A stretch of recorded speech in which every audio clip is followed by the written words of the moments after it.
everybody, and welcome to our PDA Town Hall for Sunday, February 15th. We hope everybody had a great Valentine's Day yesterday.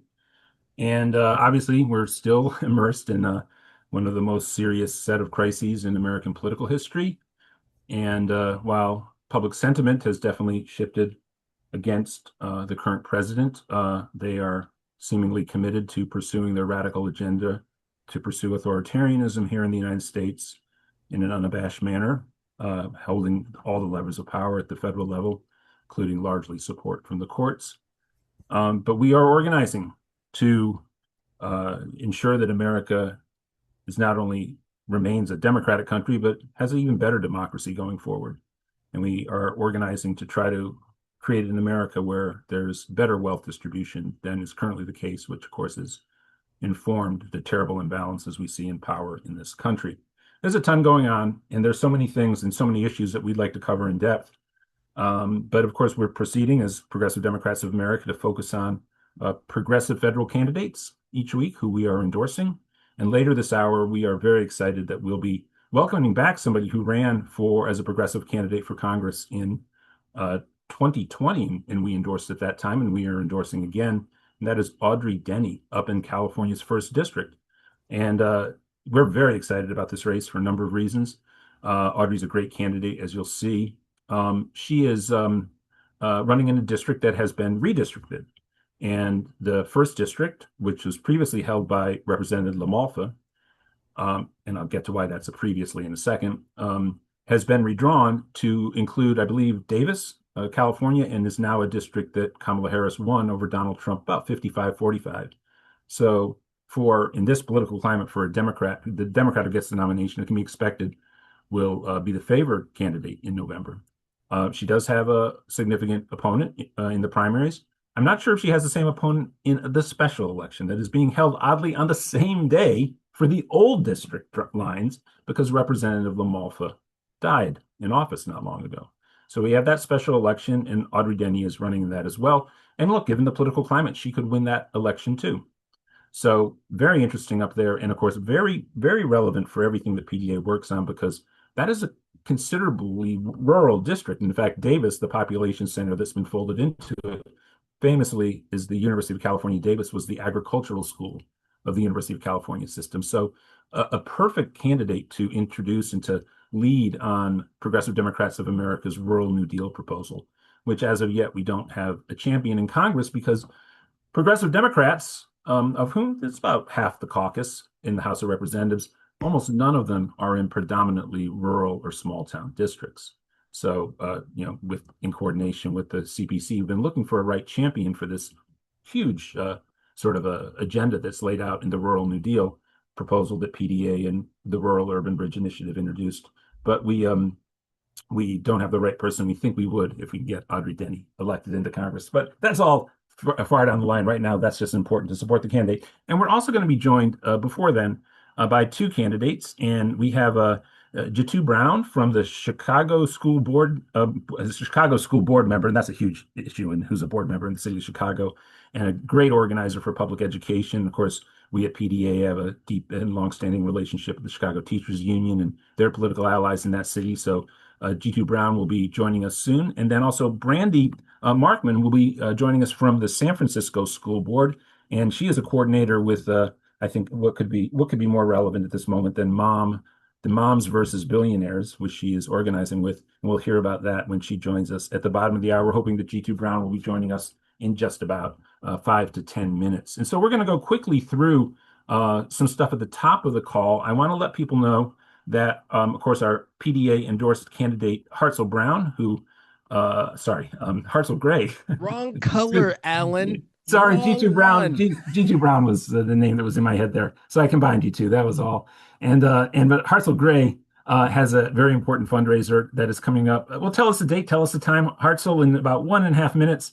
And that's happening this week. And of course, another PDA endorsed candidate I introduced to you, the great Hartzell Gray, the former, but actually just taking a break from being the national coordinator of Young Progressive Democrats of America. Go ahead, Hartzell.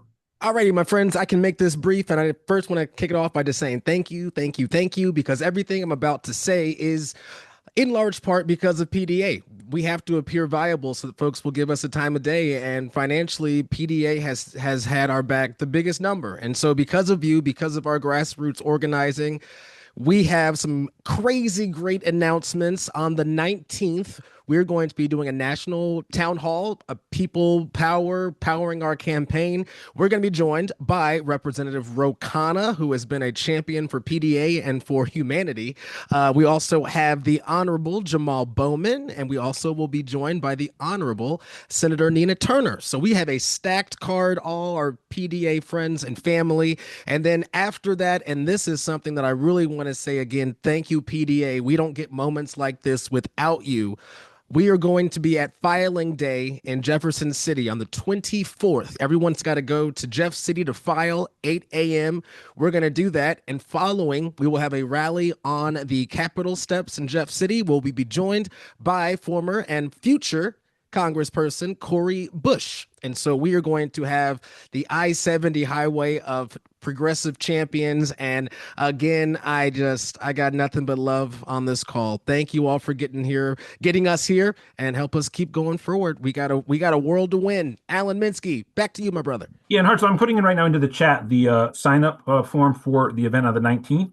And again, Ro Khanna, you say fighting the good fight for humanity. Boy, he really is. You know, we do a lot of work with Ro. We coordinate with him. I've never seen him more busy than he's been these past few days. He's been on, I think, every single media platform in the world twice over the past like a week or so, relating to his efforts to get the Epstein files released and then interpreting them. And so there's again, one more time, the link to sign up for the Heart Souls fundraiser and say hi to Cori Bush. We'll have her on soon again. And I just don't want to remember the I-70 series because I'm from Cori Bush's district in St. Louis. Kansas City Royals beat the Cardinals and that's You still know that was a painful to dig me. on purpose. You know I'm never going to let you not get that. Oh no, it's terrible. Don Denkinger won that thing for you. Donna Smith, what is on your mind? What is on your mind for this week? And Oh, the Cubs are always better. well, Donna, one of the things that still pains me is there's so many issues that we have to lean into here, and obviously the response to the Epstein files is something that it's a lot to sort through. There's a lot that's captivating the imagination of the world right now, but we can't come out of this without there being accountability for the perpetrators and also just really the reestablishment and reaffirmation that all the abuse that is taking place of women in this has to be just reestablished, not as illegal. It's illegal already, but it's illegal and enforceably illegal, and it can't happen again. And that's something we have to hone in on. Sadly, Ellen, it will happen again. Sadly, it will happen again, Right. and women know it. Yeah. And men of good nature and good, and goodwill have to stand with us to say that the victims must get justice from this. I mean, all over the world, men are losing their standing, having to resign. We've all read the articles, but Right. here in the United States, it's all hush hush. We're a little afraid to do that. And, I don't know a woman alive, I really don't, who hasn't faced not that kind of abuse, certainly. That's horrible, but some kind of abuse relates to my gender. And it really gets old and it starts to really make you angry. Yeah, and if the Democrats, thank God Roe is standing up and trying to get as much out there as he can. Thank God the comedians, I mean, they're doing their job too, keeping their eyes on what's going on, at least from what I'm hearing. And it's shameful that our media is allowing this to slip backwards so far in what they really care about. I literally watched a news report the other night that spent 6 minutes showing flurries in Boston. And I thought, wow, thank you so much. We really needed that. So anyway, Ellen, it's just maddening. I want to finish up really quickly with a couple of really positive things. Here at PDA in Colorado, we've worked really hard to change. We have a state PAC that we work with. And we've worked really hard to change the atmosphere in our city governments and our state government. And we really have. We really have. Susan Gilbert is such a wonderful state coordinator and chapter leader. but also we have city council people we can call on routinely when we have issues.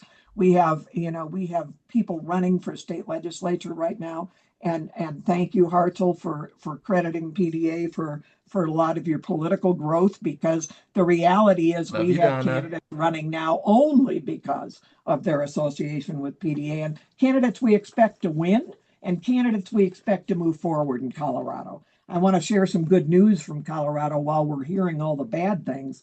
Last year, the Colorado's legislature voted, put forward a bill to order the Colorado School of Public Health to analyze universal health care for the state of Colorado from a fiscal perspective and all the way around. Naturally, the legislature voted to do that. The governor signed it, but they gave it no money.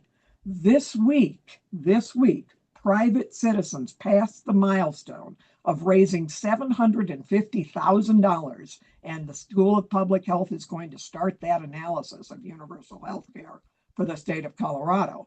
And that report will be due to our legislature in January of 27. So now we see it as vitally important we get those people elected into our state legislature who are going to hear the results of that report, which we all know will say that single payer, Medicare for all health care is the best way to go, right? So we have a chance. Things are moving in some of the states. I know CalCare was just reintroduced in California too. So I saw the nurses announce that, National Nurses United announced that this week. So pay attention, folks, to what's going on in your states, because there's still work to do there. Then while we were talking about things on our state call with PDA, an Amber Alert burst across all our phones, scared us all for a second. Then in that moment, we stood back for a minute and we thought, two of us recognized the only reason we get Amber Alerts is because someone fought to make it happen. That's advocacy. That happened all over this country, Amber Alerts. That's a big deal, right? That's a huge deal. And that's the kind of work you're doing every day. So when you think something's not important, let that go. What you're doing really, really matters right now, especially. Do what you can. You can't do it all, and then take some breaks. And then finally, many of you know I'm working for the Carpenter Institute on a project to do the history of Tim Carpenter and PDA and how he started in 2004. And I would like to convene, and I'll work with Mike Fox and so forth, the Zoom, and I'll use my Zoom room because it's really big, and I pay a lot for it, so I should use it. I think it would be really good on March 2nd. So mark your calendars. I'm not sure what time yet. I want to make it good for East and West Coast because, Tim knew a lot of people, both ends of the country, all over the place. And I want to record a Zoom. We'll take about an hour to an hour and a half. I don't want it to be just Tim was a nice guy. We're going to talk about his things you remember, special things you remember, not just we love him, because we all did. So the reality is keep March 2nd open. I'll send you a Zoom link when we work out times. I don't want to conflict with a chapter leader's call or anything. I won't. So thanks very much, Alan. Back to you. Thank you so much, Donna. And now quickly over to Mike Fox for our PDA to-dos for the week. We mentioned Hartzell's fundraiser, of course. We'll be getting word out about that across the network for Thursday the 19th, folks, 8 p.m. East, 5 p.m. Pacific. Other than that, what's on our to-dos for this week, Mike Fox? And we'll be jumping over to our first guest in a couple minutes. Yep, and I will be super quick here, gang, because we've got a jam-packed show here. So, number one, every week, same to do. Revel in the fact that you're surrounded by people who get it here. We're here every Sunday, 4 o'clock Eastern, 1 o'clock Pacific. Join us to buttress each other, to show solidarity with each other, and prepare each other for the hard work ahead. Okay. And I thank you all for making me a healthier person just by being here. You rock. Number two, take notes. Bunch of information going to be coming at you rapid fire here. So you're going to need to be able to act upon it when we close this down. All right. So, and from a time and treasure standpoint, we got a big long list of to-dos, gang, but I'll be brief with just simply number one, from a time standpoint, phone bank, phone bank, phone bank. We got a gazillion endorsed candidates with primaries in March.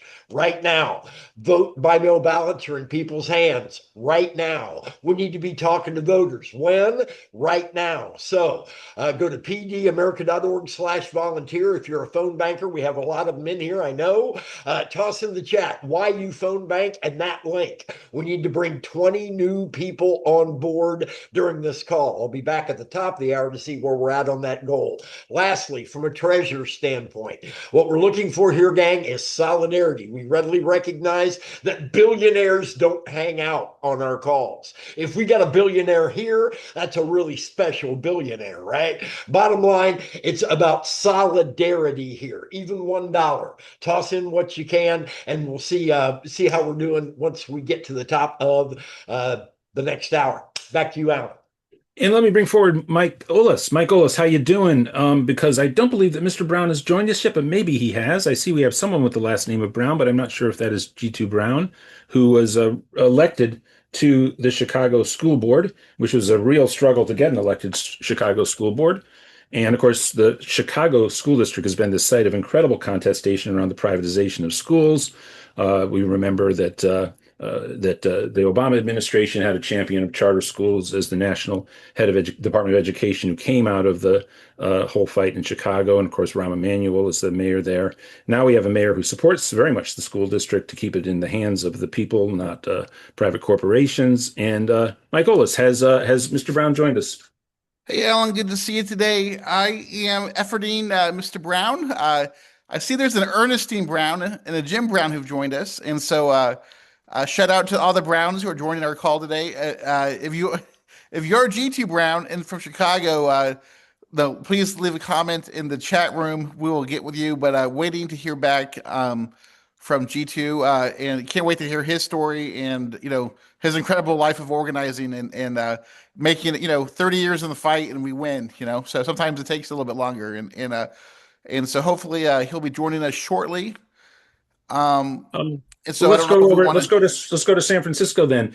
And one of the things that I'm working on, I've mentioned this in some of the recent calls. We hope to be working on, along with an organization, to deal with AI regulation. And AI regulation, of course, among other things, goes a big component of that has to do with education.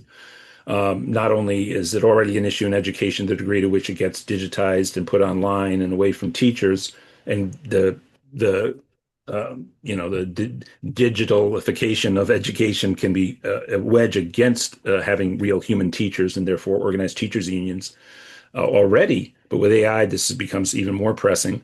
And so that is an issue that we'll be focused on. But Mike, if you want, I could introduce Brandee Marckmann from San Francisco, or you can yourself. But I know that she's got a number of initiatives that are very important. And of course, also she's from the San Francisco Education Alliance. But do you want to do the honors?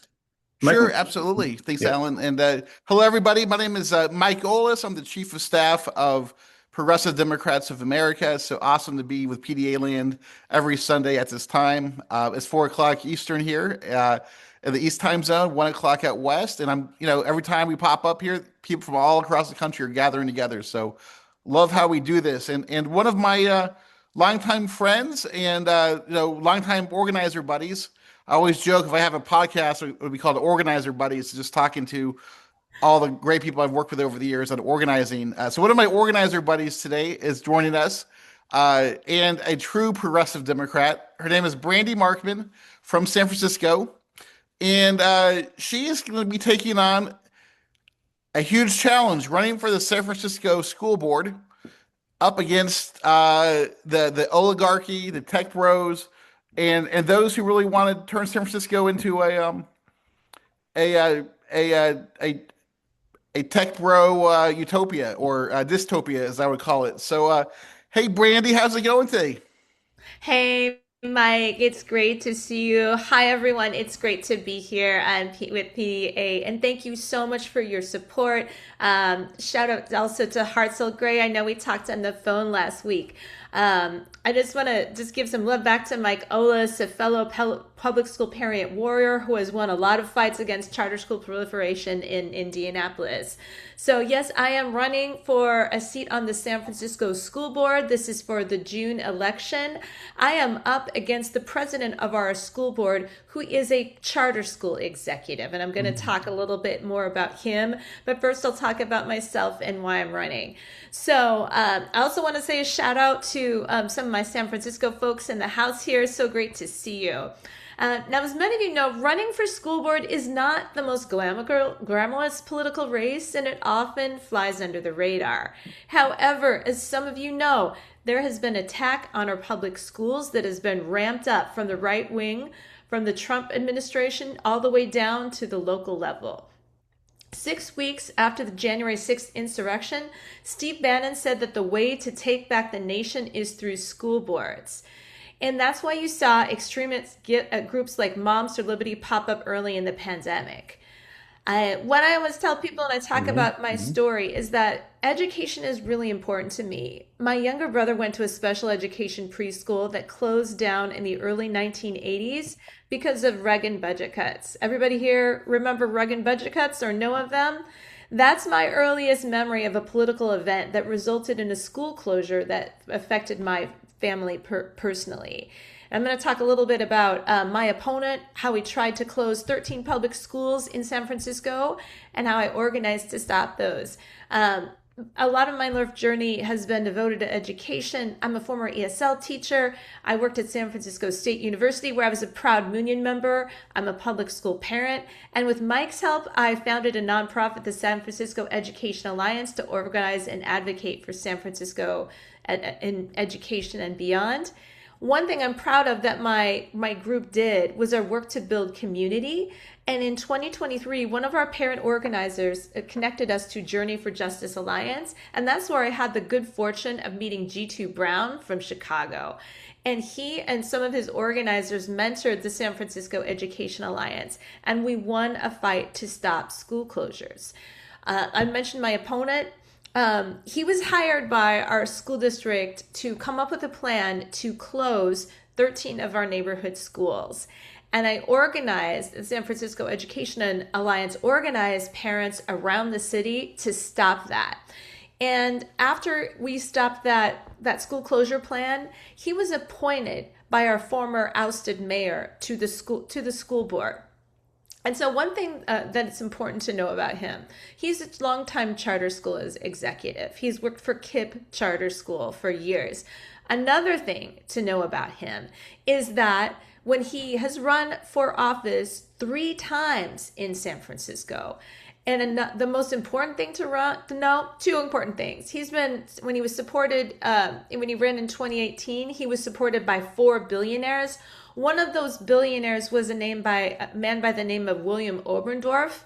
And William Oberndorf is one of the MAGA billionaires behind Project 2025. So here's the lay in the land in San Francisco. We have our president of our school board, who is a charter school executive backed by a MAGA billionaire.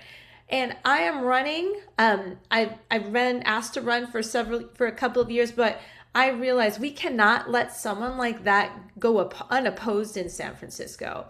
And my opponent, obviously, he's well funded, and he's backed by the real estate industry. But the good news is that I've beat him before. Stopping his school closure plan was something I do, and I have parents all around San Francisco in all of those schools ready to fight. I had my campaign kickoff just yesterday. We had a phenomenal turnout, and I'm ready to go. And so, as many of you know, a lot of people watch San Francisco and see it as a bellwether. As San Francisco goes, sometimes the nation goes as well. So I'm coming to you just love to talk about my race, answer your questions, and we'll need national support in order to beat my opponent. And I know I can beat my opponent because I have a fantastic organizing structure working to push me ahead. Mike, if you want to lead start with the follow-ups, but I can go too, whatever you want, Mike. Sure. And then, yeah, hopefully GT will join us and we can throw him into the conversation and just turn this into a national conversation about school privatization and attacks on our public school systems. And Brandee, so talk to us a little bit about, you're also the you were the one of the original founders and chairs of the San Francisco Berniecrats, right? So you're well steeped in the Bernie movement and Yes. have been at this for a long time, building up. I've always imagined San Francisco as a progressive paradise in some ways, right? And that's come under attack big time. And so we've gone through some hellacious fights, trying to preserve progressive wins and keep San Francisco progressive as possible. And you've been in the middle of those fights. So Brandee, you just want to talk a little bit also about your Bernie experience. Yeah, so I was a Bernie supporter early on in 2016, and in 2020, I became co-chair of San Francisco Berniecrats, and that was an amazing way to for me to really learn how to organize and to really understand the political lay of the land in San Francisco. So yeah, I was thrilled to be a part of that movement and want to carry that energy on into my campaign and to my organizing as well. Two things quick. First of all, obviously we have the California Democratic Party convention in San Francisco next week. I'll be there. A bunch of us from PDA will be there. I live in Los Angeles. Hope to meet you there if you're going to be attending or if you're Yeah, going to swing I'll around. be there. Well, Yeah. look forward to seeing you. And look, when you mentioned that, so goes San Francisco, so goes the country. For the longest time, of course, this was a very good progressive thing, right? Because you had things like obviously the gay marriage. You even had a great healthcare initiative launched there, and so many things in San Francisco have been progressive. However, the oligarchs have invested deeply in interfering with San Francisco politics. And in fact, the backbone of the opposition to Chesa Boudin, who was elected the city attorney there, and when he was knocked out in a recall, came from Silicon Valley money. But even that was built upon success they felt they had in interfering with the San Francisco public education system. So you are really going up against the most nefarious force in all of American, arguably all of global politics right now, which is the hyper-reactionary turn of the Silicon Valley oligarchs. And is that something that you're foregrounding in your race, and is the public aware of it and all of that? Yeah. I'm really glad you brought that up. Yeah, and I also just want to say a shout out to Mike Olis for the support you've gotten over the years. Yeah, in February 2022, we had some of our school board members recalled, and Right. basically what happened after that is that Silicon Valley money took over our school board. Five of our current school board members are backed by Silicon Valley billionaires or Silicon Valley political action committees. So yes, we have been a huge target in the push to move the nation to the right. The thought is that if you can capture San Francisco, you can capture the nation. I will say that the architect of these school board recalls was actually billionaire backed and was just recalled this past September of last year. His name is Joel Engardio, and it was basically kind of the tables were basically flipped on him. It was a lot of grassroots people who led a recall against him. We have seen in California, especially in Southern California, recalls used to be oust some right-wing Moms for Liberty candidates. And so we just had this past September of 2005, flipping the tables, changing the narrative. It was people realized there that it was people versus billionaires. So we have had some victories right now because I think people are getting fed up. And I know many of you probably are aware of the strike in San Francisco, the teacher strike. That was the first teacher strike in almost 50 years. And our school board and our school district was counting, where they were counting on people to not stand with educators.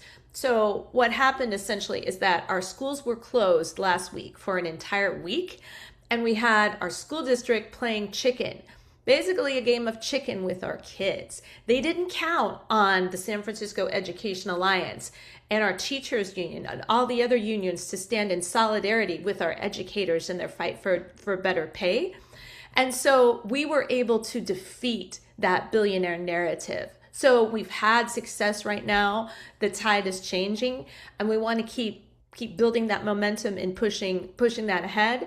And so that is what my campaign is fired by. I was on the picket line with those educators. I used to be an educator, and I continue to be mortified that in San Francisco, we offer our starting salary for a teacher is below the poverty line. Really, in San Francisco, we should be ashamed that this is happening. And so I will continue that through my race, through my organizing, is making sure that our educators, the people who have one of the most important jobs in the world, are paid a living wage. That is so great. Yeah. And I imagine, and so do you really feel that the public is going to be able to withstand what will be probably an avalanche of money coming in from the oligarchs? And what do we need to do to support your grassroots activism so that this can be a victory and a defeat for them? And my understanding is this is not just Silicon Valley money; it's very much right-wing Silicon Valley money with the longtime right-wingers like Andreessen backing this push. So yeah, I mean, it'd be great if we can get this people to understand the necessity of defeating them there on their home turf.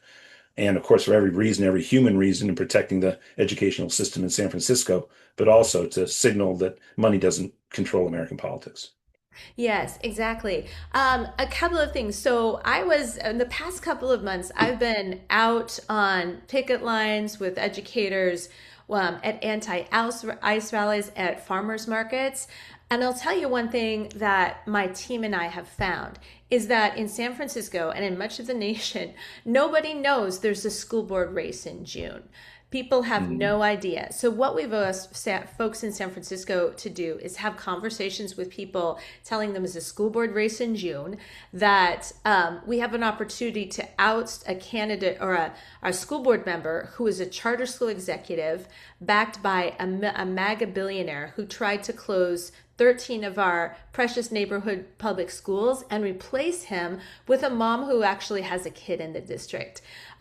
Nationally, I mean, just like all of us grassroots candidates, we really need and rely on small dollar donations and donations of any size. So if you don't live in San Francisco, supporting my campaign would go a huge way into really shutting down this tech bro, Silicon Valley oligarch money that has clogged our politics. Thank you. And back to you, Mike. And has Mr. Brown been able to join us, Mike? You're muted, Mike. Mike Olis? Hey guys. G2 has not joined us yet. I don't know if I don't, Brandee, if you could maybe send him a quick message to see if because I I would love sure to will. expand this because this fight is like so San Francisco, right? One of the, my first ever girlfriend was a principal.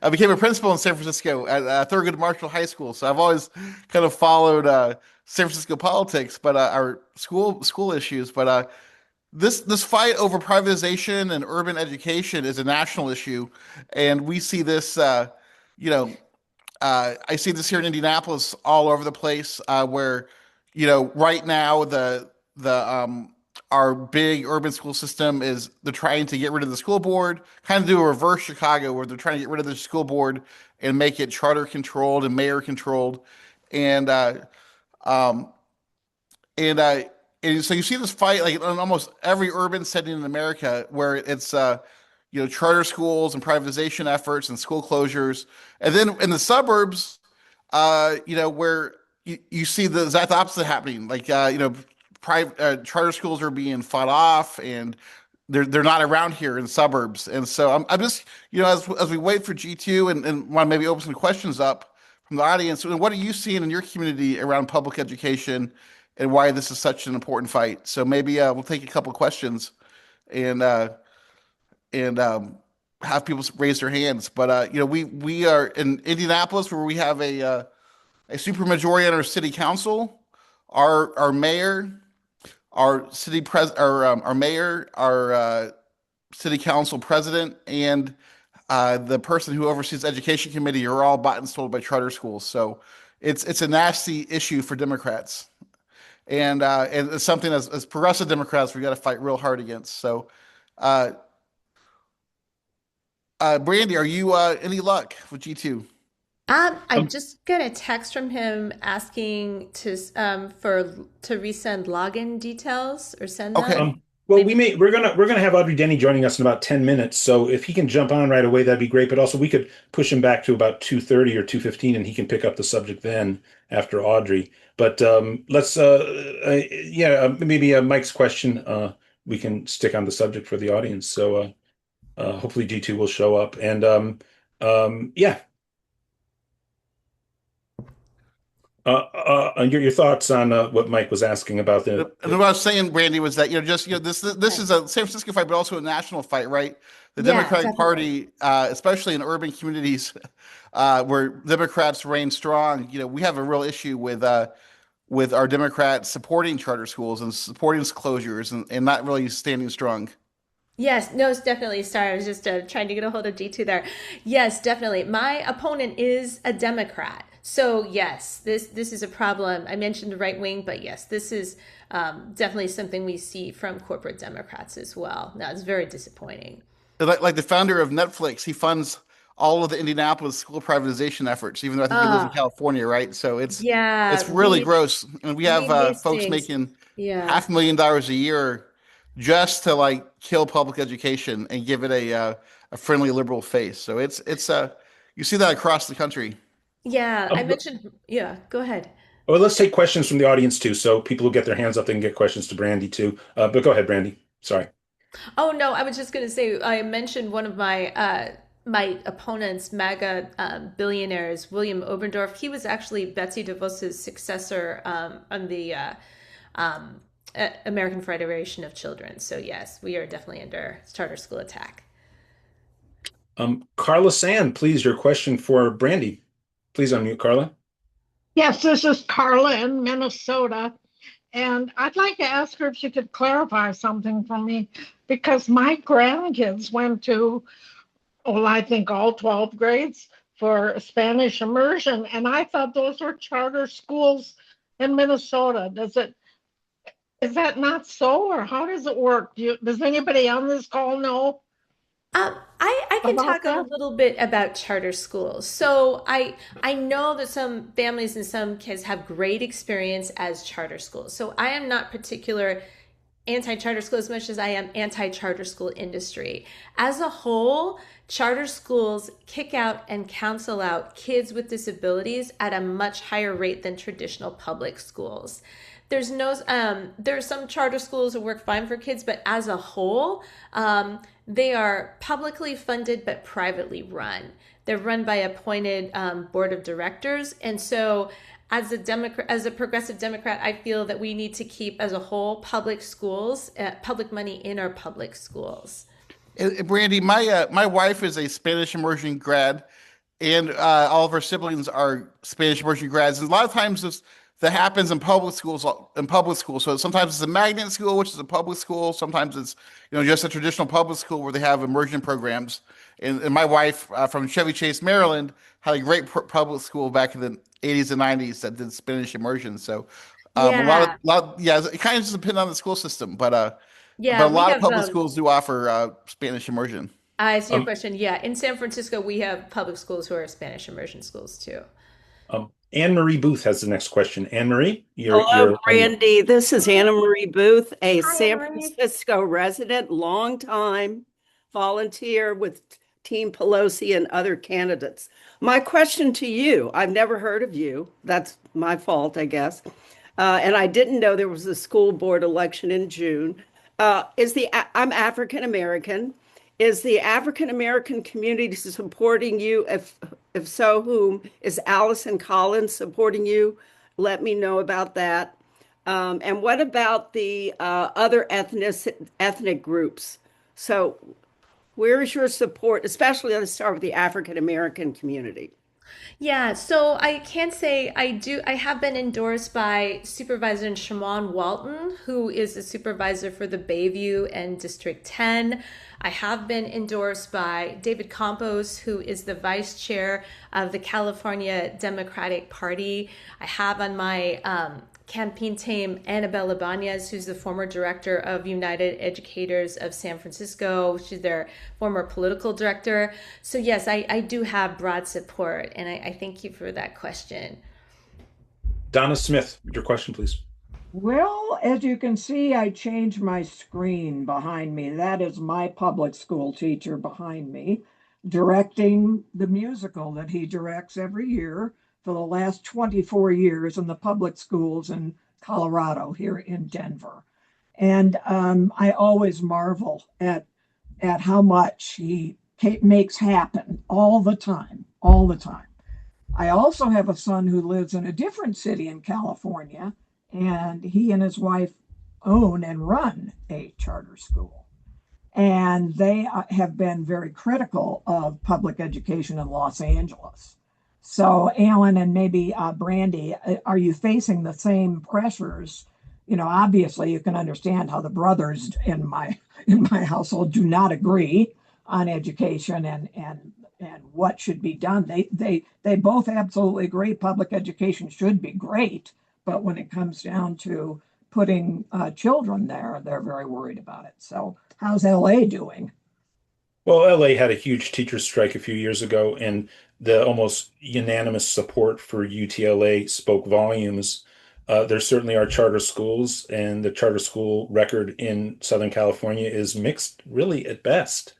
And it certainly hasn't produced, as far as I know, and maybe Brandee can will know more details about this than I do. Our sense is that well, certain ones are performing well, and there's been a lot of focus on trying to establish charter schools in Southern California. It's been a very mixed result, and the degree to which it undermines the teachers union does not have support among the population here. UTLA remains exceptionally popular as a union, supporting a non-chartered school public school system in Los Angeles. And Brandee, your thoughts? Hey, Alan and Brandee, we are joined by Jitu Brown. So Jitu has joined us, and Jitu might, if you heard that question, might be able to answer. Jitu, are you there? Sir, Great, thank you for joining us today. no, thank you all for having me. I apologize. I was doing some stuff with my son. It had me a little delayed, and I'm pleased to be on. Great. Well, we were just talking about charter schools, and our schedule's a little bit jumbled here, but Jitu, would you just want to introduce yourself and you know, we've talked about, you know, you being a member of the newly constructed, reconstructed, revised, resurrected Chicago School Board, and your efforts in Chicago and Journey's Justice. Yes, sir. So thank you, Mike. Jitu Brown, longtime community organizer based off the South Side of Chicago, proud son of the Kenwood Oakland Community Organization. So just like Los Angeles, we have a COCO as well. It is the oldest Black-led community-based group in the city of Chicago. And from there, as we were confronted with school closings in 2003 and 2004, and we organized our communities to fight back the initial iteration of it, which was called the Mid-South Plan, which was a plan to close 20 out of the 22 schools in my neighborhood and turn them into charters. Then we got hit by Renaissance 2010, which was the first system-wide effort to really flood a system with charter schools. It was to close 100 schools and then open 60 new charter schools. As we began to wage those fights, parents and community-based organizations around the country began to reach out to us. So in 2012, we formed a national organization called the Journey for Justice Alliance, which is really designed to use community organizing to win equity in public education. Our position is that the biggest issue in public education is really inequity. Now there are other, ideological pieces like the focus on standardized testing, things like that we unite with. But for Black and Brown communities, we're very clear that the American system does not need choice, it needs equity. And real school choice would be allowing communities to have a voice in what happens in their schools, not to actually pick from a laundry list of schools, right? Because then you have winners and losers. And I agree with the analysis before At best, the charter industry's results are mixed. I would use another word, mediocre. We know that only 1 out of 5 charters outperform traditional public schools. And as a football guy, if I was a quarterback and I only completed 5 of 25 of my shots, would I keep my job? I mean, my passes, would I keep my job? If I was a point guard and I only hit 5 of 25 of my jump shots, would I keep my job? So why is that mediocrity acceptable in education, but it's not acceptable in other walks of life? So we believe that there has to be one, a national push for community schools, a national push for an evidence-driven model that engages communities in shaping what our schools should look like. One thing that we all have in common since the advent of No Child Left Behind is that schools are operating almost like alien institutions in our neighborhoods where we don't have control. We don't have a say, but schools are community institutions. And in Chicago, the trick that was used is that Chicago had never had an elected school board. I mean, ever since, if the legend is true, ever since the cow kicked over the lantern and burnt down the city, right? Chicago has never had an elected school board. Wow. In 1995, the former mayor of the city enacted even more control by making Chicago the second big city to go under mayoral control, which now means not only did he appoint the school board members, but he also appointed the CEO and no longer had to be a superintendent. So this opened the door for the Paul Vallises of the world, for the Arnie Duncans of the world, for the Pedro Martinezes of the world, of the Barbara Bird Bennett's of the world. We went to prison, by the way. And she was the CEO when they closed 50 schools. But right. That's what a lot of people know about Chicago. The main point that I would just make is that they've closed over 160 schools in the city, right? And for urban places, we maintain that school closings is part of a right to the city type of initiative that is designed to push Black and brown people out of urban cities. So in all these cities where the charter industry is taking root, the Black population in particular has plummeted from New Orleans to Washington, D.C., to Chicago, to Los Angeles, to Cleveland. You can go on and on, right? And so if it walks like a duck and it quacks like a duck, then it's a duck, right? And so this is why we've been fighting for 20 years to win an elected school board. And I was, as an organizer, on the front lines of those fights, wrote the first bill, designed the maps. And so finally, after 4 bills that passed the House and was sabotaged by the Senate president, we finally won the right to have our school board elected. Right now, it's a hybrid model with 10 elected, 10 appointed, and then the board chair. But now in November, we'll have our first election for all 21 positions being elected. So, which is important because our dream is for Chicago to become a sustainable community school district. So there is, of course, a lot of resistance to that because folks who have starved our schools have been eating from the pig's trough for the last 35, 40 years. And when you kick them out of the pig pen, right, or you snatch them away from the pig's trough, there's a lot of animosity, a lot of venom, but we're up for the challenge. We're up for the challenge. So I am on the Chicago Board of Education. I represent the West Side of Chicago.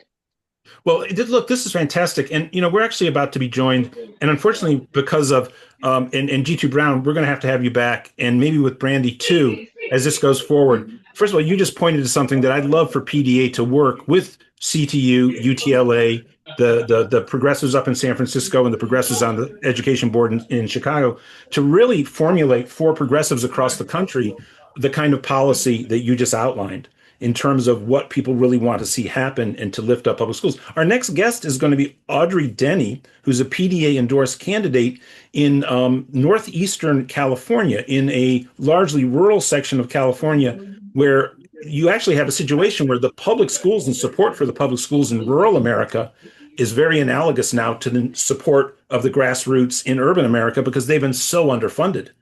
And I think this could be a very powerful unity message that we could help outline and bring together.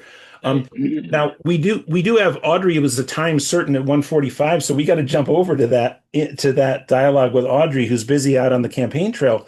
But I'd love to work with you and Brandee and Mike Olis, and maybe bring you back in the next few weeks yourself back, and to again formulate this as something that I do think that progressives haven't really highlighted education policy in our national platform adequately. And I think that we could do that, and in a way that would be people would recognize we're actually going to the heart of the problem, the crisis of education in our society, which of course we always intend to do. Can I add one more thing briefly? Sure. Yeah, for sure. So in my work at Journey for Justice Alliance, one of the things that we were concerned about was impacting the education platform for the 2020 presidential candidates. Joe Biden had not been a friend of public education. And what we did is we had really advocated with Senator Elizabeth Warren and Bernie Sanders, and they adopted our education platform. So on December 14th, 2019, we held the first ever presidential forum on education equity, where all of the candidates showed up except for Cory Booker. And what ended up happening is that Joe Biden adopted a lot of our platforms. And so on his watch, the funding for community schools went from 30 million to 150 million. And we were preparing under Senator Jitu Brown to actually move a bill calling for $1 billion in education funding, in community schools funding. So I definitely think that we should have a unified front, because what we've been doing is we've been responding to someone else's vision for the last 35 years, right? No Child Left Behind, vouchers, charter schools, contract schools, et cetera, et cetera. But where is our vision?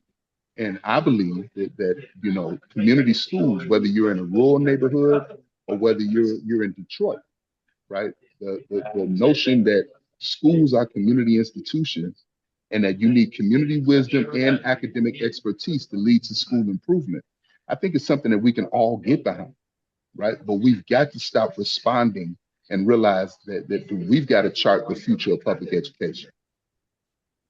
Absolutely. And in fact, what's so powerful about this moment to articulate that now is the further evisceration of federal support for public education under Trump. Like so many things, if you look, and I'll jump over to a final word from Brandee, but also to make sure that this conversation is continued, maybe back on a town hall very soon with you two, Jitu and Brandee. We'll see you next week in California, in San Francisco. But when you look at the success of progressive political movements around the world, where you actually have not only a short-term victory, but a real challenge to the distribution of power and wealth in a society, it follows a major social crisis. And the Trump administration represents a major social crisis, which means upon the next election of a president, hopefully in 2028, Democratic president, with the Democratic majorities in both houses, this education, just a recasting of U.S. education, we got to make sure is on the table for the president to pursue upon election, and that progressives are going to push for that to go forward between now and 2028. So this is super important to people all across the country. So final thought, Brandee, a very quick final thought, Jitu, and then right over to Audrey Denny. Brandee, go ahead. And Jitu, if you could unmute when you're not speaking. Go ahead, Brandee. Great. Thank you so much. I think I can't really say it better than Jitu. I think really pushing for sustainable community schools and equity are the way to go. I think also making sure that progressives understand the importance of school boards, the importance of in our cities and everywhere fighting anti-Black racism is critical. And I think also understanding the link between public schools and the real estate industry.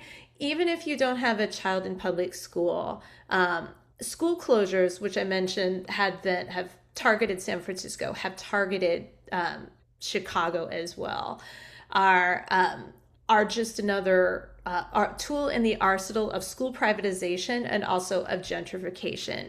And gentrification, as I've heard folks say, Jitu say, is a polite term for the Hmm. purge of our Black, brown, and working class families from their homes. When they try to close schools, what has happened in Chicago, what's happened in what are they trying to do in San Francisco is upzone the land and build up luxury condos and push our Black, brown, and working class families out.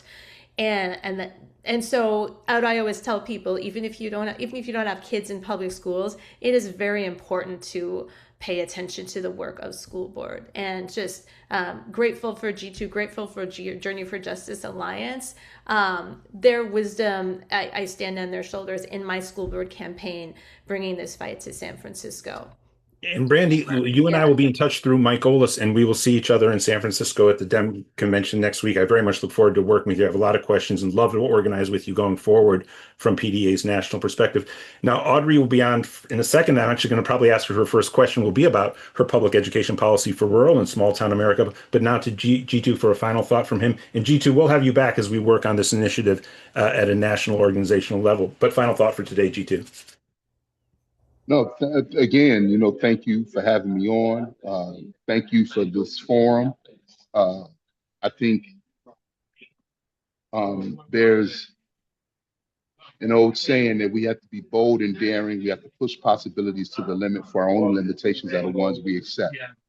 And, I think that where our country is right now, this can't be tweaked. It has to be transformed. And so we can't go back to what it used to be like. Right. So I think this is education is a part of an anti-racist, anti-poverty agenda. The Democrats have not been speaking to our needs either, right? And so we have to push them to say, you have to stand on the side of working families. So I stand with Mayor Brandee Johnson in his efforts, and then to show you what we're dealing with, we've had the biggest decrease in violence since the year before I was born. I'm 59 years old. I was born in 1966. And we've had the lowest rate of homicides and violent crime since 1965. And it's been done through investing in people, right?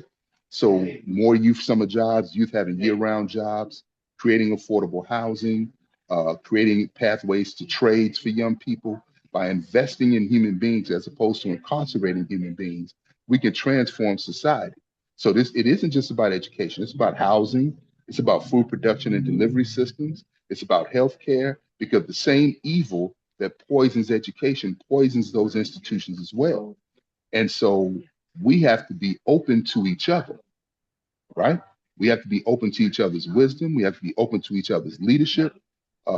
If not, then we fail the generation that comes after us, because we see right now the type of world that those who control Donald Trump, because it's not even about him. He's a mirror. He's a symbol. But the interests that control him, the oligarchs that control him, we see the type of world they want to create. I have a son that's a senior in high school. I don't want him growing up in that type of world, right? Did I make it better for him? And so to me, that's at the core of my commitment, not just my child, but just, as a man who's, in the third quarter of my journey, what have I done to leave this world better than I found it? So I would love to be a partner with you all in that fight, both on the electoral side and on just the issue organizing side. I think there's a lot to gain from us realizing that we are stronger together. So thank you very much.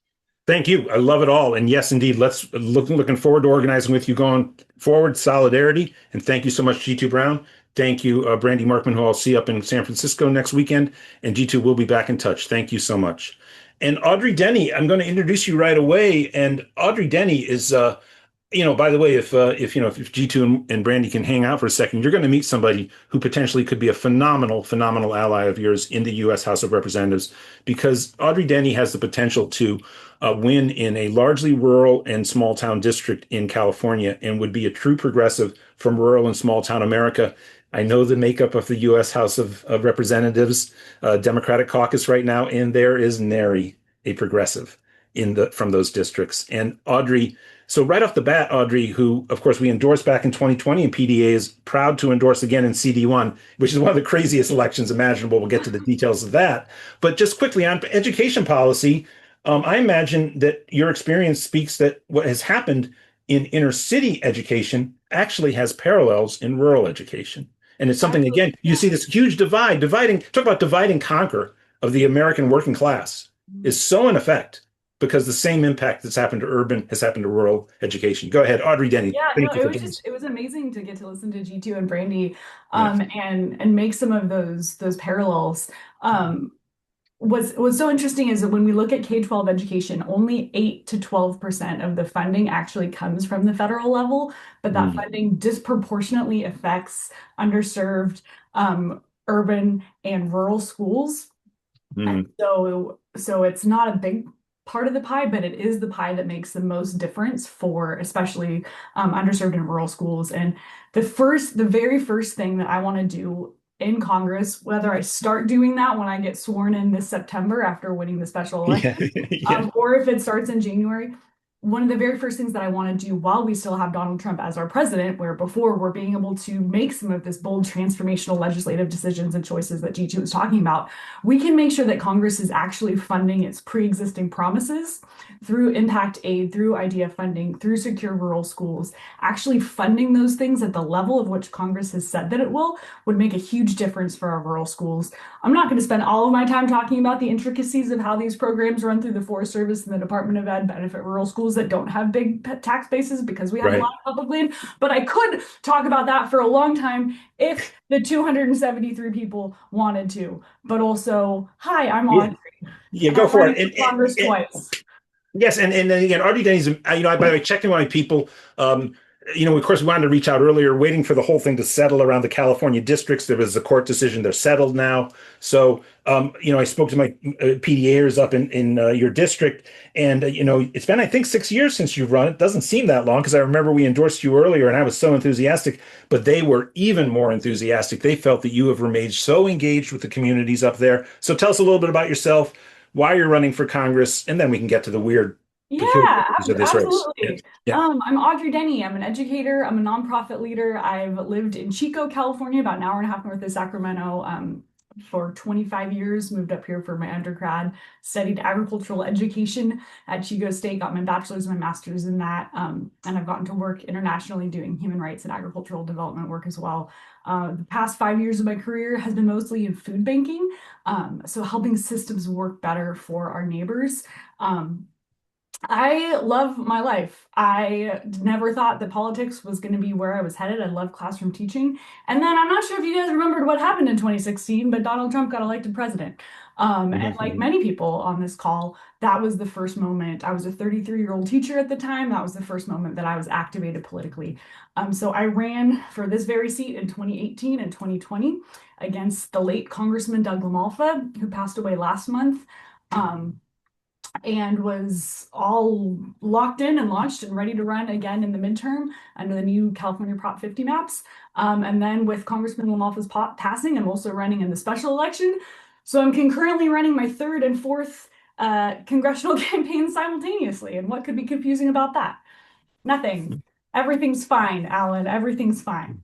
Well, now, obviously we see these results around the country, and some of them are Democrats are just picking up so much that it is conceivable that if you just had like a +10, you would have actually won in the old district lines, let alone the new district lines, which are drawn such that I believe Harris won about 55-45, correct? She won by 12 in the 12? one. 56-44, right. So Prop 50 turns California's first into the safest of all of the democratically gerrymandered seats. So it goes from, it's interesting when you look at the Cook PVI table, CA1 is in safe Democrat, but it's got vacant in red because obviously Congressman LaMalfa was a Republican. So that's kind of that district. I'm running in the old district. First, simultaneous, same day though, same ballot. Same right. Two different ballots. I just found out on Friday. They're mailing two ballots. Oh, wow. But they're different colors. So that's going to be a fun experiment in democracy. But yeah, and I mean, I don't sleep a lot because I'm a middle-aged woman. And so in the middle of the night, the other night, I was looking at the how far all of the special elections swung in the last year. So there's Right, right. 25 specials. They averaged a 17-point swing to the left. The Mm. district, the way that CA1 is drawn now, is a 17-point voter registration disadvantage for Republicans. And I think I can make that up with a 17-point swing in a special. So Well, it'd be great to have you, which would be turn out incredible because that would take the House back down to 219, 216 once it would be filled out again. yeah, Right. and if it looks, the last thing I looked at was if Dunn winds up not serving out the rest of his term in Florida, then I would be 216 and they would be 217. So Um, well, there's Marjorie Taylor Greene's is empty. This is empty, and Mickey um, Sherrill's, but that'll get filled here soon. yeah, and we were very involved in Afton Bain's election. Mhm. We were the one of the large national progressive organizations to endorse her in the primary, and we just hit the ground running. And she won the nomination, and she came really close to pulling that off. And then, of course, we were very involved in Anna Lilia's election in New Jersey, and also in Adelita Grijalva's election. So we've been really engaged, PDA, and we are very excited to support you. But I should say before, you may not be aware of it, but one of the things that I got very involved in, and PDA got involved in, is with a group called the Rural Urban Bridge Initiative. We co-authored something called a Rural New Deal proposal, which would be to transform. Yeah, we'll share it with you to transform. The as you know, and you were very eloquent about a few years ago, and I see from your website you're still as eloquent today. Rural and small town America have not been doing well. The general social trajectory has not been positive. And this is all the frustration, though, goes to the populist candidacy of Donald Trump electorally, which is totally failing those communities. I mean, in new and elaborate ways, even with tariffs, right? But failing those communities. Whereas if you look at progressive policies, we can really help those communities out. And if the Democratic Party and the progressive wing of the Democratic Party can really make apparent to the people in rural and small town America the difference that we can make in their lives, we can totally break this 50-50 logjam that exists in American politics. And you're a perfect candidate for it. There's not a thing that I saw on your website that contradicts the Rural New Deal proposals. We'll get you that in the coming days. So yeah, I mean, what's really I think exciting and unique about this part of the world where I live is it's the new district is 42% public land. So it's only like it's so much federal forest land and BLM land. And that's really tied up in so many of our rural tiny mountain communities. They've lost all their economic infrastructure when logging tanked, and so they're struggling and they're looking. But if we had something like a Rural New Deal that was supporting, like, how do we do the forest health and ecological and watershed restoration work that we need to keep our community safe from wildfire, that we also know could be economic drivers if people have good jobs, and how do we create new industries for like woody biomass utilization and some of these other things. Like it's a really unique, beautiful rural part of the world where our economic challenges, our education challenges, and our environmental climate change, public safety challenges are all kind of tied up in a ball in the forests. And I would love to look at the Rural New Deal and also give some suggestions, because you know how much I love suggestions. Oh no, we're all for it. And Anthony Floccaveno, who we co-authored it with, the Nation magazine has picked it up and championed it. And in fact, we've been in dialogue. We even been in dialogue with the CPC, the Congressional Progressive Caucus. And one of the things is, Audrey, there are no real of the progressives in the Congress. Only a few of them have sizable rural small town districts, and for various reasons, like a congresswoman from Vermont doesn't really have the right background, or the nation probably wouldn't view it coming from Vermont as the right place for it to spread out across the country. So we really had the right champion for it. So it'd be fantastic to get you into Congress and to have you look that over. But put me in, Coach. Let's go. Oh yeah, we will for sure. In fact, by the way, we'll be coordinating about seeing you in San Francisco. And yes, we would love to get everybody at the convention to know about an event with Audrey Denny. Now, do tell me this though. You do have a centrist Democrat. I think when they ran for state Senate, they had and I'm not kidding you, PDA. My understanding from the people up in the district is this guy ran as a Democrat, but as a proud centrist. So you have a formidable opponent. And is that person running in the special or only in the general? Not in the special. That's so crazy. That is so crazy. that well they don't live in the district. They in the Right. special district. Right. They haven't announced that they're running. I don't know. They they're a proud centrist who dresses up in progressive clothing. And like, I mean, all I need to know about a candidate is where you get your money. Mm. And I get money. I've never taken a dime of corporate PAC money. I never will.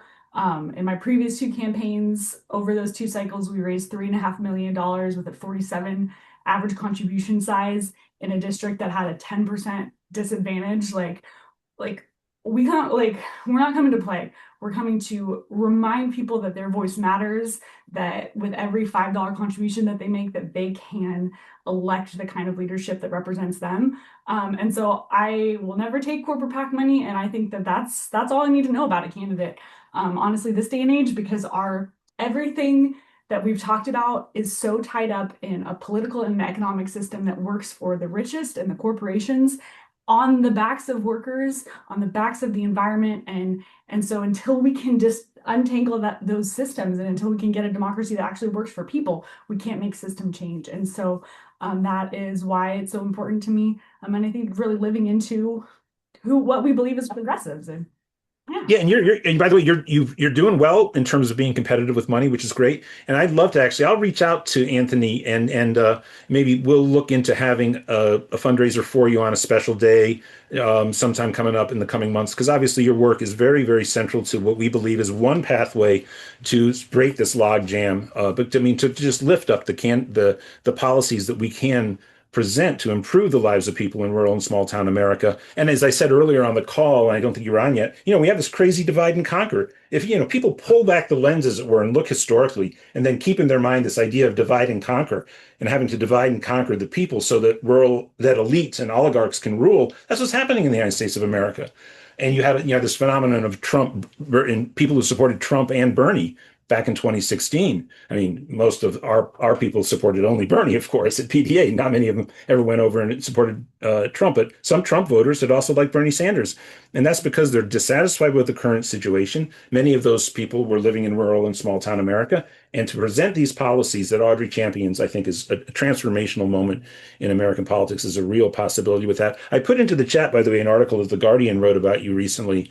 oh, awesome. Yeah, it was great to see. And that's reflective of the amount of attention that you're getting now. And you're not going to be, it doesn't look like you're going to be overwhelmed in terms of money by this other candidate, though who knows who could come in and back them. That's always a risk. But yeah, and Mike Fox, and by the way, she has an extra E in that last name, Denney. And so if we can support Audrey Denny, you can do that either by supporting directly through her website or a split right now, because PDA is going to be making calls on behalf of her campaign. And Mike Fox has just put the split donation into the chat. And again, what are the key issues that you're connecting with across the people in the district? I love that you brought up the fire resiliency, and I'd heard that you were great on that. But yeah, what are the issues that you're connecting with people across the district right now? Yeah, kind of under. And also, what do people think? What are people there? Yeah, and just and add to that, you follow up question. How are people responding to Trump's presidency in the district too? Yeah. It is a wide, diverse district, but the themes that really connect us together are this kind of fire safety, fire insurance spiraling out of control, rural economic collapse, and healthcare. And for all of us across the country, obviously healthcare costs are increasing, but we face this really unique challenge in our part of the world that's also healthcare access. And when we lose one rural hospital, like we did in Glenn County last October, that then has ripple effects to even our more urban communities, because now everyone from Glenn County has to come to Butte County to get seen for anything. And so when we already have small kind of borderline failing health entities, when we lose one, the rest of them kind of get stacked on top of each other. And so those are the things that are the most tangible in terms of people's qualities of life. But in terms of how people across the district are reacting to the Trump presidency, I spend a lot of time with rural people that are hardcore Republicans, all the way through hardcore libertarians, through no party preference voters who lean left, all the way through amazing progressives like are on this call. And what's heartening to see is across those spaces, there is an increased discontent and an increased what in the actual timeline are we living in? And it's not just in our progressive bubble. It is really across the spectrum.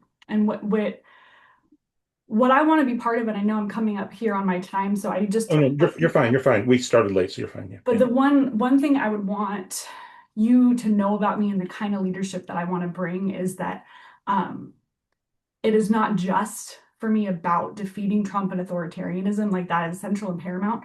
But for me, I want to be part of the generation of leaders that comes after that and helps shape what a democracy can look like when it centers people again and when it is feminist and anti-racist and intersectional and centers tribal sovereignty and the environment and like what it looks like when it's not centering political and economic greed in this era. And so I want to be part of that new generation. And I know my lived experience is this piece of the puzzle, right?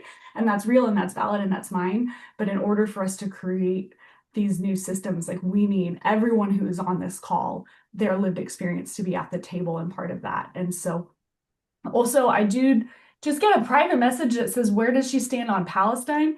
And I just would love to say, as soon like the United Nations Human Rights Council is very clear that that is a genocide, and I am in alignment with that belief and that language.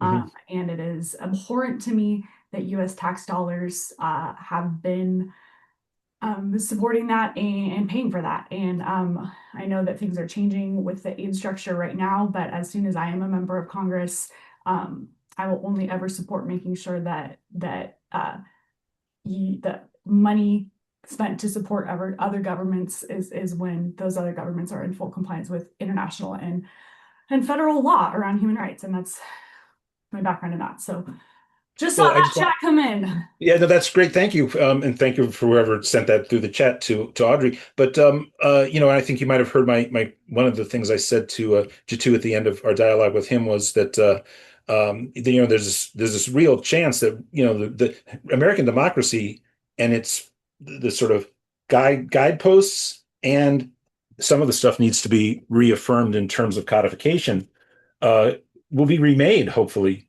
by the time we have the next president and have to be a Democratic president, plus a new Congress. And it just sounds like we just got to get you in Congress to be a part of that. Of course, you'd probably be there 2 years before we get a new president. I don't see, even if Trump were eliminated, I don't see JD Vance coming around to supporting what we'd want to see in that regard either. But let's open up to questions. And Marciel, and by the way, Fox, I think we're going to hold on the PDA to do till about 2:30. We obviously had a bit of a hiccup with one of our earlier guests arriving a little late. But Marciel, you have the first question please unmute, for Audrey Denny, our candidate up in CD1, California. Yes. Hi, Audrey. I had this question all ready to go for the last person. It's not really a question, it's a comment. I'm in the League of Women Voters in Pasadena, and I noticed that a lot of Democratic socialists are really coming out as Democratic socialists. I love that. But we were talking about charter schools, and they take money from public schools, and they don't require teachers to be trained. So we in the League of Women Voters, we actually got a bill passed, SB 126, and it was a victory for charter school transparency. So it took effect January 2020. And I was wondering, both of you ladies that I heard talking, you might want to work with your local League of Women Voters on some of these issues. We are nonpartisan, but certain things, especially with education and other things, you could work with them. I just wanted to mention that. Thank you. Thank you so much. Audrey, and by the way, Brandee, if you want to pop in on that too, and also say hello to Audrey Denny. Brandee, please unmute from San Francisco, who's running for the Board of Education in San Francisco. I'm so sorry, Alan. I'm going to ask you to repeat that question. I missed it.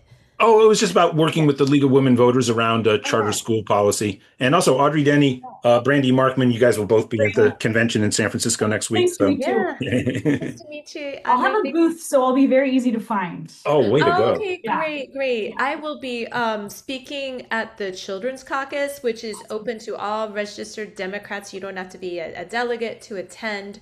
I'm a longtime member of that caucus, so would Awesome. welcome to. I'll pop by for sure. It's on Friday Okay, night. I've already yes, memorized yes. the schedule. It's not Oh, weird. wonderful. Very Yeah. impressive. Excellent. Look forward to it. I haven't done that yet. I got to do that. I'll be up there. Yeah. Well, great. Well, your thoughts on Audrey on what Marcielle rose, the question she said. I mean, she's smack on, right? The biggest issue with charter schools is that they take publicly funded tax dollars without levels of transparency and accountability that we need. And yeah, and I'm really excited to look up this 126, the Senate Bill 126, and I do have lots of amazing contacts in the League of Women Voters of Butte County, so I'm excited to connect with them about some of the education issues too. But yeah, I think we're definitely aligned there, and I'm excited to look this bill up that they pushed through. How Yeah. much traction does Medicare for All have up in the part of California that you're at? So much, Right. and so much that one of the people that I talk to regularly Mhm. about rural health is a 60-something-year-old former Republican rural Mhm. health guy, and he's like, Mhm. Audrey, the only answer is nonprofit single payer. And I'm like, when the old former Republicans are saying that's the answer, then we're finally making some progress, because Yeah. obviously it's the only answer. But it Right. has been such a like socio-political divide in people's heads. But I think we're not, I think we're feeling the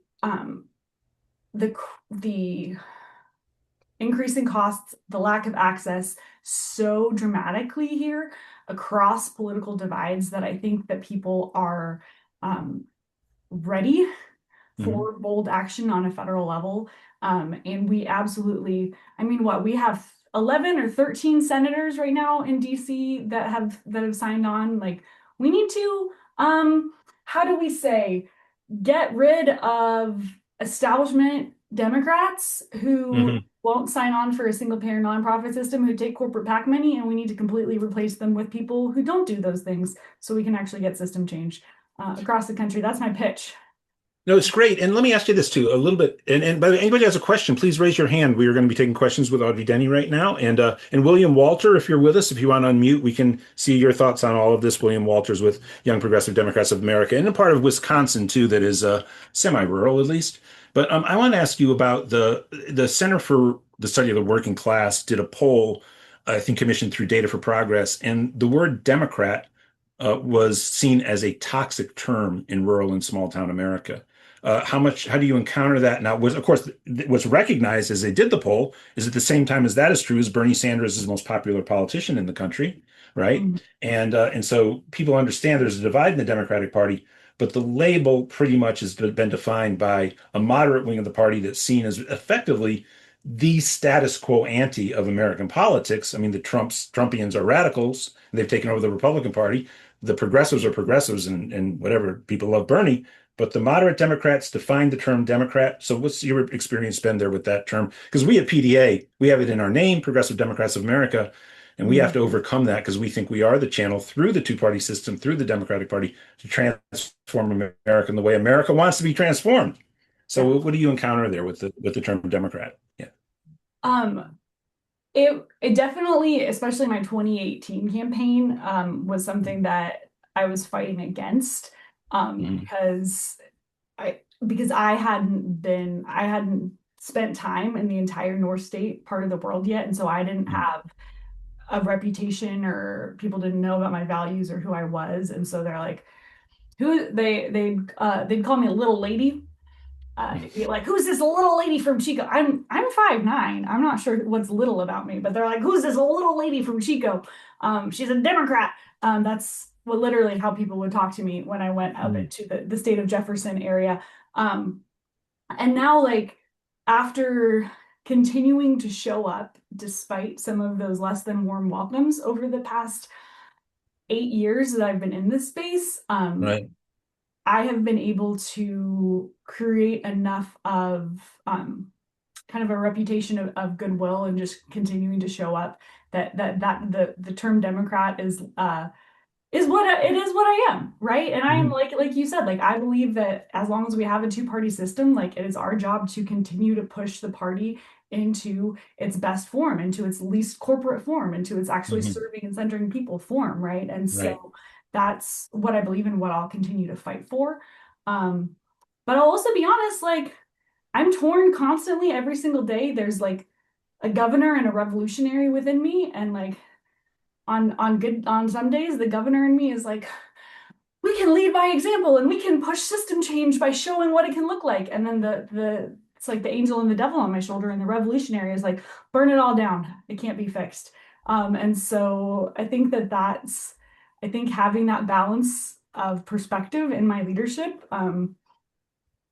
lets me empathize with a more broad spectrum of voters, and helps them hopefully see themselves in the leadership I bring. I have those compulsions inside myself too, of course, but I think one of the things in having this job and much of the work that I did in my life as a left activist previously in progressive journalism was inflected by a lot of radical ideas that weren't being expressed within electoral politics in America. Of course, I was of age when the Bill Clinton era had taken hold of the Democratic Party, and I felt quite alienated from it. I learned about PDA, loved them. By the way, Progressive Democrats of America, we are, for Brandee and for Audrey, if you don't know, we are the sole national organization that drafted Bernie Sanders to run for president, with the stipulation to Bernie that he run as a Democrat, to not make the mistake Nader had made. And we were able to persuade him from 2013 to 2016. Bernie ran and transformed American politics and brought, this progressive, social democratic socialist politics back into the American mainstream, and it's proven to continue to gain traction. In fact, people's frustration with it has been largely when it's been seen to capitulate with the mainstream of the Democratic Party. But also the problem with revolutionary politics, of course, is just how untenable, even more untenable they are, of course, because exactly what would this is not, this is not Russia or China in the 40s or the teens, where the majority of the population is able to support itself by growing agriculture, like the public knew how to do that. Now 1 to 2 to 3% of most of the population has any idea how to grow the food that they would feed themselves. So you would just have mass starvation if those structures collapse. So we have to sort of at least be sober, I think, in pursuing these politics, as obviously you've chosen to do through your decision. William Walter, what are your thoughts about all this? And I'd love to introduce you to Audrey Denny, because I think Audrey Denny is going to be an inspiring candidate to the youth of America. It's such a tough balance, Alan, because it feels almost like the chicken or the egg, right? We have to win elections if we want to enact good public policy. In order to win elections, we have to give the voters something worth voting for, and we can't enact this policy until the elections are won in the first place, right? So it almost feels like we're stuck between a rock and a hard place. And then to take the next step with that, as Audrey just mentioned, because for some context, Audrey, I'm in the WOW counties in Wisconsin, 3 counties just outside of Milwaukee, which are famously 3 of the most conservative counties in the entire country. But I speak with a lot of conservatives on a daily basis as well. Those are the people in my neck of the woods. I ran for the assembly in my community. So I've spoken to quite a few voters in this area. And it's a tough predicament that we're in with the label of Democrat itself, because if we want to reimagine what it means to be a Democrat and reshape the narrative around being a Democrat, we have to identify as a Democrat from the get-go. But by identifying as a Democrat from the get-go, there are large chunks of the voting population that will immediately dismiss us regardless of what we do and say, even if it's supporting policy that they might agree with, or being outside of the let's call it traditional binary spectrum of politics, which a lot of progressives are. I had a conversation with a libertarian conservative the other day who followed my campaign very closely, I found out. And he was like, I love all the stuff you're arguing for. I just don't understand why you're running as a Democrat. And it's like trying to bridge that mental divide, particularly with younger voters who don't often, don't as much as our parents identify by party. Even if they don't necessarily want to identify as an independent, they just don't want the stink of being associated with a party, because they feel like this tribal notion that drives most discourse in America is fundamentally problematic. And it's really exciting, to see how many younger candidates all around the country are kind of starting to recognize this divide, are putting in the work. Because at the end of the day, as you just mentioned, I love to say 90% of solidarity is just showing up. If you show up time and time again, if you're there, if you're a face that that voters are able to say, oh, Audrey is always here, she is always doing the work, you're able to build this more authentic relationship with them that does go a lot deeper than just being associated with the party they might hate or the party they might love, if we're referring to the blue no matter who, mad all lib type voters. You're now a person in the community who does the work, and that is, I think, what we need to fundamentally transform a system that's been kind of built on the interests of capital outside the interests of people in a way that's been really hard for regular folk, no matter how much work we put in to defeat. Audrey, your thoughts? Yeah, I think that William said it beautifully. I think I also am jealous because you live in a place where there's cheese curds, and we do have a lot of cheese curds, but we're so much more than beer, brats, and cheese, Audrey. We have fantastic beer, brats, and cheese. I have two of my good friends live in Wisconsin, and as you were talking about the counties where you live in, I was like, that's so cool, but also cheese. Don't hear what I'm not saying. The beer, brats, and cheese are fantastic, but that's not all we have. We have a lot more to offer than just that. Yeah, exactly. We also have the Packers, but don't get me started on that now. Chico, California, we're home to Sierra Nevada Brewery, so that's all. Yes. We have beer, but we don't have brats or cheese, and so Quote me if I'm wrong, but isn't Chico where Aaron Rodgers went to? It sure is. What is it called? JUCO? His high school initials. Like the college that you go to before you transfer to a major Division I junior program. College. Yep, like the junior college. College. Something like that. I don't know. But there's always we like to joke that there's always a Wisconsin connection. Oh yeah, we're only ever one step away from Wisconsin. Right. In Audrey's district, for those of you who think California is all sunshine and summer all year long, is not the part of California that has sunshine and summer all year long. Not that part. Although we do get, so it's the district that I ran in before was the size of the state of South Carolina. So there was 10 states smaller than my congressional district, because it is a really rural and remote rural up in this part of the world. But we got a lot of forests, a lot of ag land. And it now incorporates Davis, is that right? It doesn't quite get to Davis. It sticks an arm around Napa to pick up part of Santa Rosa in Sonoma County. So wow. Right. And by the way, there was a progressive who ran there named Rose, but for anyone who's confused and had supported Rose, Lee, I think is her name. She's running the CD too now. Yes. So she's not, if people are wondering if there's a conflict there with Audrey, there's none. So she's running the CD. She is a fantastic human. I'm a big supporter of hers and she of me. Yeah, she seems great, and maybe we can all rendezvous. So let's do two questions and then a final thought. This has been a bit hectic. It all came together late, but again, PDA is going to commit to doing a unique fundraiser for Audrey, and then maybe bring her back on the town hall before June 3rd, when both of her elections are. And we'll also see you I'll see you in San Francisco, a bunch of PDAers over the convention. I'll check in on Friday. I'll probably get there a little late on Friday. And let's go to Murray for a question, then John, and then final thoughts from Audrey, and we will wrap the town hall. Go ahead, Murray. Okay, thank you very much. Thanks, Audrey, for running. I'm an educator. I'm a school counselor, and this is related to mental health. What is your stand, and what do you hear about the people as you're out speaking about the need for mental health services in our schools and also for farmers? Because that's part of the healthcare issue, is that people are under a lot of stress. I live in Minnesota, as you can imagine, all the stress that's been happening out here. It's not near where I am. I'm in western Minnesota, but it's still impacted a lot of people that need those resources. And a lot of people have not been getting those because they're afraid to go anywhere. And as you know, a lot of farmers are very stoic and don't want to seek help, and they need them. Farm suicides are up and other things. So what's your stand? What do you hear? And what do you think we need to do moving forward? Thank you. Yeah, that's an amazing question. Thank you so much, Murray, and thank you for being here today. Mental health services are absolutely core healthcare services, and one of the hardest things for us to access in rural America, especially rural Northern California.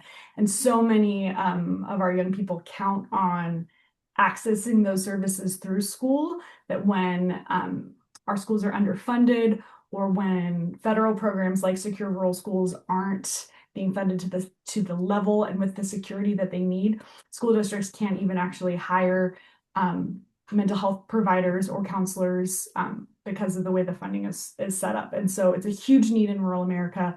I mean, I grew up on a family farm.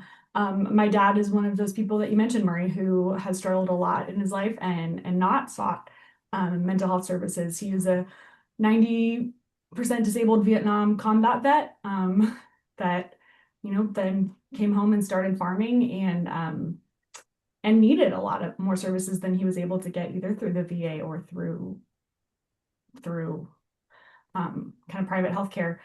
So absolutely agree of its critical importance. We need to be able to boost rural healthcare access through mental health care access through rural healthcare, as well as making sure that our schools are fully funded. And when Jitu was leaving, they were starting to talk about community schools and some of the increased funding for that. And we actually have our very first community school in my district up in Red Bluff that's really providing some of those wraparound services, not only to students, but also to families. And so I think that is just one really exciting model that I hope to get to work with amazing leaders like Brandee and Jitu on. So thanks for the awesome question, Marie. Thank you. And John Hayes, please unmute your question. John? Yes, I was trying There you to, I hardly ever talk, but anyway, I'm in LA, born and raised.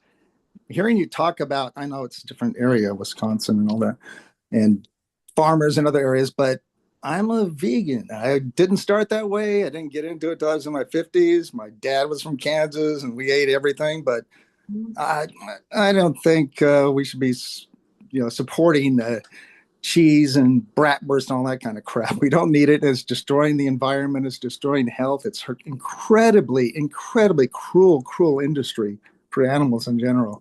And I'm stunned now. And this is 2026, and we're still hardly any people who are willing to give up a lot of their meat and dairy products that they consume. Question for the candidate, John. John, do you have a question for the candidate? No? Okay. Well, let's get Lois to squeeze in here with a final question here, Lois, for Audrey. Lois, go ahead.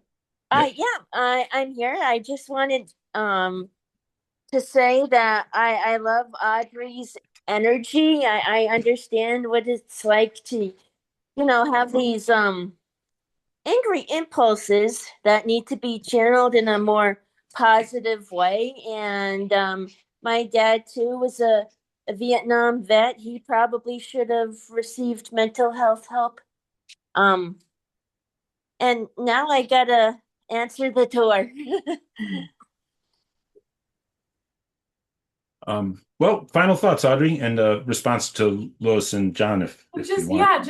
Just thank you so much for having me. It's been awesome to get to connect with folks from across the country. And I'm excited to be in more dialogue with you. I was so grateful for y'all's support in 2020. I'm excited to be back in the arena this time to finish the job. And Alan, we're looking forward to seeing you in person next weekend. So thank you for having me today. And while I did put the Rural New Deal proposal in the chat, I also just emailed it to you and Alex. Big thanks to Alex for pulling this together. And a few state Democratic parties have adopted it. We advocate for that and a 21st Century Economic Bill of Rights. More states have adopted that. By the way, PDA, you should know, is led the charge in Arizona and North Carolina, the two states where we got the state to support getting money out of big money out of dark money out of the Democratic primaries, which of course we'd love to see. And we're just all in for you in both of these races. And we'll see you up in San Francisco next week. And thank you. Thank you. Take care. Thank you, everybody. And so please support Audrey's candidacy if you can on the split donation.